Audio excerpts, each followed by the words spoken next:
tarde. Boa tarde. Boa tarde, Leomin. Obrigada Boa aí tarde, pela sua tudo bem, disponibilidade, Jéssica? seu horário de almoço. Como Vamos aí estão mais as uma coisas live aí? aí para a gente tirar as dúvidas, né? Tá surgindo Isso, várias só ver dúvidas. que o... Pois pode ir falando, só vou ajeitar aqui o posicionamento da câmera para facilitar. Isto, fique à vontade. Ok. Tô esperando o pessoal, né? Tá começando a entrar agora, pra gente tá começando a discutir aí sobre a resolução, né? E aí vamos estar discutindo a resolução número 2, né, do dia 9 de abril. Tá surgindo várias dúvidas, mesmo pós-resolução.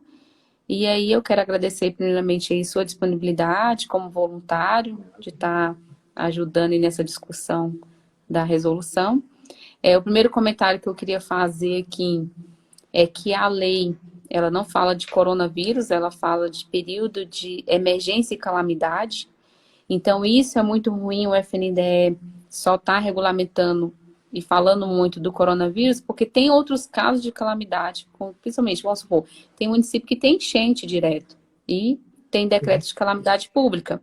E eles vão querer utilizar a lei e não vai estar regulamentado, né? Então, Perfeito. eu acho que o FNDE foi um pouco falho, na minha opinião, quando ele regulamentou somente a questão comentando sobre o coronavírus, não colocou no geral em questão de calamidade pública e questão emergencial, né? Então, isso é uma observação que eu queria fazer sobre a resolução. A resolução, ela veio muito enxuta, está tendo muitas dúvidas mesmo. Começando aqui pelo artigo 1º, né, que vamos estar discutindo os artigos aqui, quando fala que tá a questão, primeiro, que é autorizado, né? Foi autorizado a distribuição de gênero. E os municípios ainda estão perguntando muito, as nutricionistas, eu sou obrigada? Eu vou ser penalizada por isso? Qual seria a minha penalidade? Porque eles ainda acham que como tem a lei e os vereadores estão cobrando, os gestores estão cobrando essa distribuição, até porque o FNDE lançou um comunicado no site falando que as crianças iam receber esse kit. E isso, para os municípios, Você foi sabe? complicado. Né? Isso para os municípios foi complicado, porque o FNDE falou que as crianças receberam os kits, sendo que cada realidade do município é diferente. Tem município que vai conseguir, tem município que não vai conseguir, tem município que não tem contrapartida, tem município que tem contrapartida. Então, a diferença é muito grande, né? Então, esse é o meu primeiro comentário que eu queria fazer sobre a resolução. Eu queria que você falasse um pouco o que você achou no contexto geral da resolução, para a gente poder realmente entrar em cada artigo.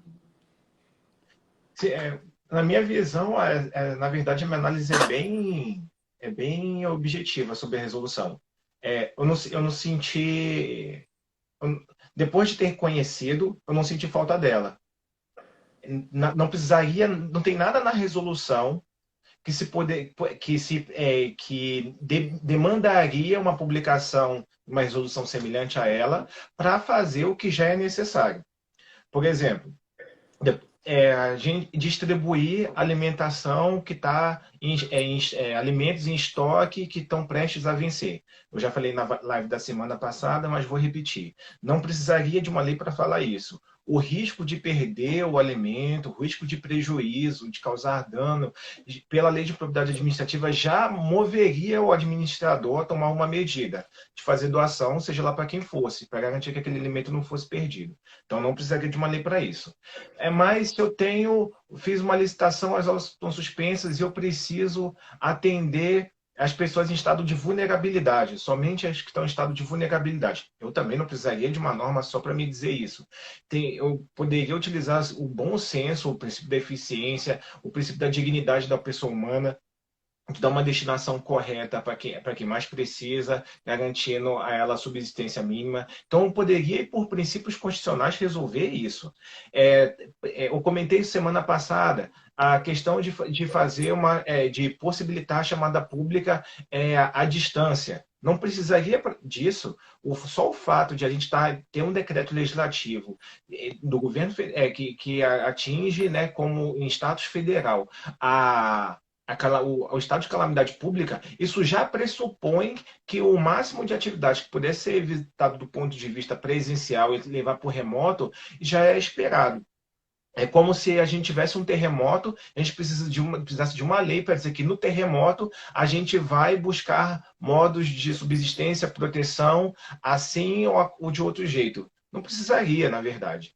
Então, aí vem o que a resolução poderia ter inovado é criar um sistema e gerar ela mesma a possibilidade de chamada pública eletrônica para todo mundo, como já existe com o pregão eletrônico, fazer uma cópia, que poderia era reduzir, por causa de calamidade pública, o tempo de chamada pública para 2 dias, para 5 dias, para dar tempo das pessoas comprarem o mais rápido possível. Então, na verdade, a chance de inovar, de, na verdade, ser o mais eficiente possível do ponto de vista prático, para que as pessoas pudessem alcançar as pessoas em estado de vulnerabilidade o mais rapidamente possível, é que perdeu-se a chance, na minha opinião. Entendi. O pessoal da equipe da BRA, tá? Que é da empresa, né? Que é da minha empresa, que a gente trabalha com assessoria, consultoria, capacitação com os municípios. Vocês podem estar mandando as perguntas, que o pessoal vai printar as perguntas, vai mandar pra gente. A gente está montando um banco dessas perguntas, tá? A gente vai estar falando sobre isso no final. Vamos estar montando esse banco dessas perguntas para poder estar disponibilizando depois para vocês. Então, pode ficar à vontade, colocam as dúvidas de vocês, né? Que a gente realmente está aqui com o objetivo de poder contribuir. Então, vamos começar. Eu vou estar começando aqui pelo artigo 1º, né? Que é o que está na resolução, que fala que durante o período de suspensão de aulas, né? Na questão de. Foi onde eu comentei que a resolução ela veio regulamentar só o coronavírus. Nesse caso aqui, está falando do coronavírus. Mas a gente tem que lembrar que a lei, ela não é só o coronavírus, né? É todo tipo de calamidade e questão emergencial. Então, está falando que está autorizado em caráter excepcional. Está autorizado, a gente quer frisar isso aqui, que não é obrigatório, tá? Está autorizado vocês a distribuir, que é a nossa preocupação da universalidade, do direito do aluno, que isso está na Constituição, está na lei, então ele tem um direito. Então, é onde vai ter vários questionamentos, como já está tendo, né? Em São Paulo já questionou sobre isso, de não poder tirar o direito do aluno. Então, para deixar bem claro que nesse primeiro artigo fala da autorização, não é estar determinando ou obrigando o município a fazer isso. Quer fazer algum comentário, Leomir, do artigo 1º? Não, é exatamente isso. A gente pode passar. Eu acho que esse é o ponto. Está autorizado se eu quiser fazer, tá tudo bem. Se eu não quiser fazer, não tem problema nenhum. Ok. Artigo 2º, pode falar. Os estados, municípios, Distrito Federal e as escolas federais deverão utilizar os recursos do PNAE exclusivamente para garantir a alimentação dos estudantes da educação básica. É interessante que depois disso a cartilha fala, olha, mas você pode utilizar também para arcar com frete, embalagem, todos os itens necessários à aquisição. Contudo, quando chegar na hora da prestação de contas, quero saber como que vai ser a nota fiscal que estiver dizendo que gastou dinheiro com sacola plástica, com embalagem e não com alimentos. O que você acha?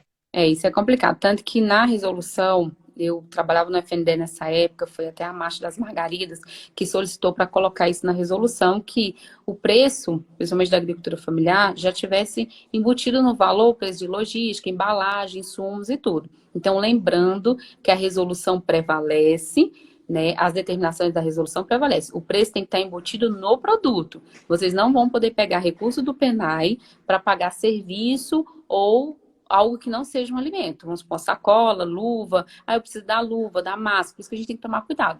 Para distribuir, a gente tem que ter esse tipo de cuidado nesse período do coronavírus, mas o recurso do PNAE ele é exclusivo para gênero. Então, né, já não poderia estar fazendo isso. E no artigo número 2, aí no parágrafo 1º, na hipótese prevista no caput, os gêneros alimentícios já adquirido ou que vier a ser adquirido em processo licitatório. Muita gente está com dúvida, assim, Isabel, o que eu estou em estoque, eu posso adquirir mais itens? Então, assim, tanto novas aquisições, né, como que você já tem em estoque, você poderia estar utilizando. Tanto em processo licitatório, como em chamada pública no questão da agricultura familiar. Poderão ser distribuídos em forma de kits, que muita gente está em dúvida sobre o que é esse kit. Gente, o nome genérico, kit, Mas se vai ser em formato de uma cesta, em formato de 2 itens, 3 itens, a determinação vai ser a critério da equipe de nutrição, né? O nome é um nome um pouco genérico, para você saber que vai ser algo que você está distribuindo para os alunos. Informática definido pela equipe de nutrição local, observando o per capita adequado, a faixa etária, né, de acordo com o período do estudante. Então, essa é a grande dificuldade que as nutricionistas estão tendo. Como fazer um per capita, um estudo com R$ 7,20 por aluno, no caso que não é integral, para as outras categorias? Como montar isso, levando em consideração o per capita? Levando em consideração toda a questão nutricional. Então, é uma das dúvidas maiores, porque, gente, como a gente falou que não é obrigatório, tá autorizado, vocês têm que levar tudo em consideração. O recurso da contrapartida, a questão da avaliação adicional, o que vocês vão conseguir liberar para esses alunos, lembrando que é a equipe de nutrição que vai definir esse público e essas questões nutricionais. Pode estar falando. Eu acho que, em relação a esse dispositivo, que realmente é o que está mais incomodando as pessoas pela sua dificuldade em aplicar, é que parte do dispositivo nasce morto.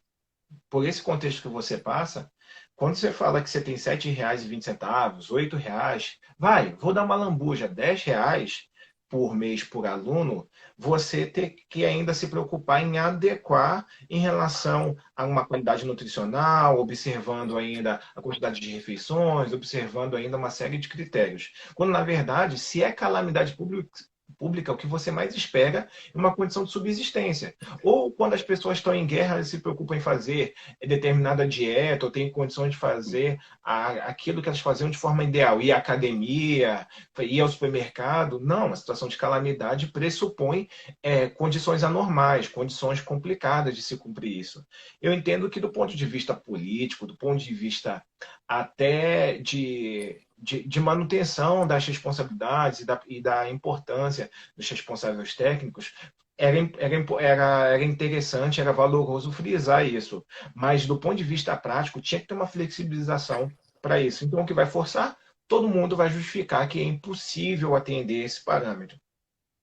Ainda sobre o parágrafo primeiro, o que eu achei interessante é que, mesmo colocando que o fato de gêneros alimentícios adquiridos ou que vierem a ser adquiridos, as pessoas continuam com muita dúvida, com muita insegurança em relação ao que deve se fazer, se utiliza só o que está em estoque ou não. E é claro, né? Pode utilizar o que está em estoque, pode adquirir mais, fazer licitação, fazer o que for preciso.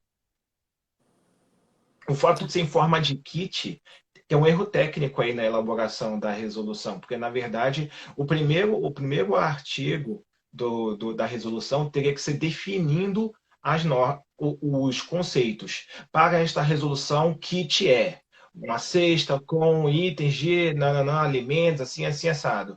É poder público, porque tem hora que utiliza entidade executora, tem hora que utiliza poder executivo, tem hora que utiliza gestor local. É um outro erro técnico. Deveria dizer, olha, gestão local significa aqui município, secretaria de educação, assim, assim, assado. Porque senão confunde. Chega um momento que você não sabe se está falando do Poder Executivo Federal, da Secretaria de Educação, do RT ou do prefeito ou do governador. Então, isso também é uma coisa que dificulta.